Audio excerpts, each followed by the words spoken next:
Cazul bolii fiului dumneavoastră a ajuns la urechile Târgu Mureșenilor și probabil nu numai, și s-a mobilizat lumea și mă bucură treaba asta enorm. Eric este un băiat foarte cu minte, de 17 ani, care, din păcate, în urmă cu aproape 3 ani, i s-au cam tăiat aripile. Nu se știe până când, poate definitiv, poate pentru o perioadă. Era un băiat care chiar intrase în clasa 9 la liceul pedagogic și din primele zile ale clasei a 9 a început să se simtă rău. Într-un final am ajuns și la Smurd și acolo, în urma unui CT pe care i l-au făcut, ne-au dat vestea care cred că nu vrea să o audă nimeni. În momentul acela când cade cerul peste tine ca părinte, că nu sunt vești bune. Și atunci ne-au spus că ar avea o tumoră, nu se știe de care tip. Și în momentul acela a început calvarul pentru noi ca familie și implicit și pentru el. Și de atunci viața nu a mai fost ca înainte. Ce sacrificii ați făcut până acum ca să puteți să aduceți Am făcut sacrificii foarte mari, nopți nedormite, zile pline de tensiune nervoasă, stres continuu, faptul că nu știi ce îți rezervă ziua de mâine și faptul că vezi cum copilul tău suferă și nu prea poți să faci nimic. August, anul acesta, din păcate, operația s-a soldat cu niște complicații care l-au pus destul de mult la pat, așa, în sensul că a avut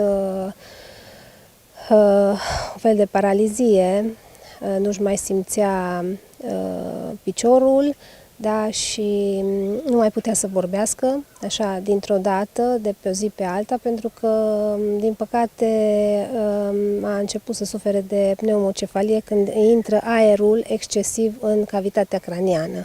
Își continuă tratamentul cu chimioterapia pe care o are el. Am făcut o pauză de la acea chimioterapie pentru că n-a mai mers chimioterapia aceasta țintită și atunci, dacă se face o pauză, nu se știe cât durează pauza respectivă, dar după o pauză sunt șanse să reiasă, adică să își reînceapă efectul acei inhibitori care sunt strict pentru mutația lui genetică. Aceste medicamente de terapie țintită costă foarte mult, într-adevăr. Exact. Cât ar fi pe lună? Dacă luăm cele două medicamente pe care le ia, undeva în jur de 8500 de euro ar veni, dacă le iei la liber. În mod normal, pe lună? în mod normal aceste medicamente se dau gratuit persoanelor care au cancer la piele, da? Melanoamele, pentru că fiind o genă mutantă care apare foarte des la cazul melanoamelor, atunci automat statul decontează.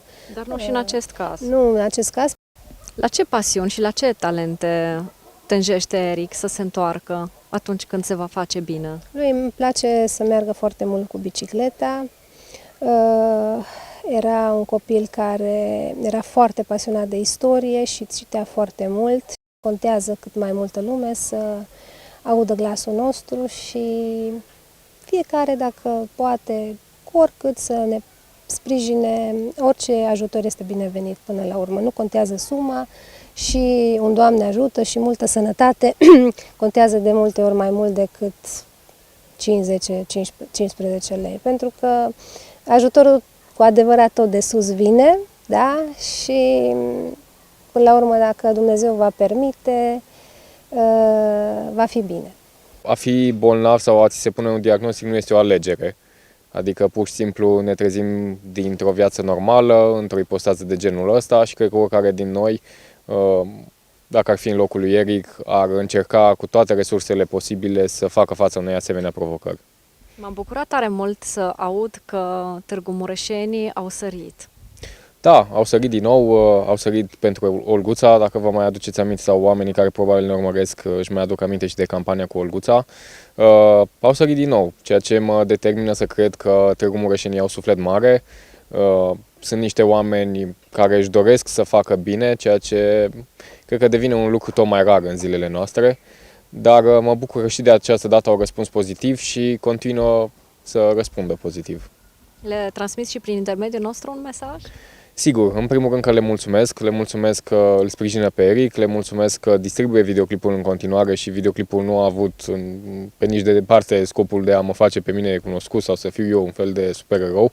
Nu, doar am vrut să dau glas din nou acestei situații și sper eu ca să-l vadă cât mai multă lume, să-l ajutăm implicit pe Eric, pentru că este un obiectiv comun și un lucru de echipă și sper eu să auzim vești cât mai bune de la Eric și de la mama lui. Îți mulțumim!